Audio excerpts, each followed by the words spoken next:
Today I'm going to show you how to join Facebook groups.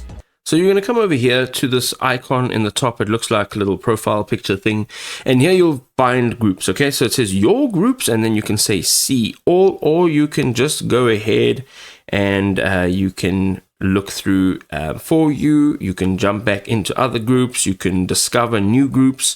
And let's say, for example, I want to join this Google Gemini Prompt 2026 group. Now, this group over here allows me to join group. Okay, so at the top, just under the name, it says public group. You can also see some of these groups are not public. So if you look for one that does not say it's public, this means that if you want to join, you will be able to submit a request to join, and the moderators or whoever is managing the page, they will actually give you access to the page. So you can go ahead and you can join any group just like this.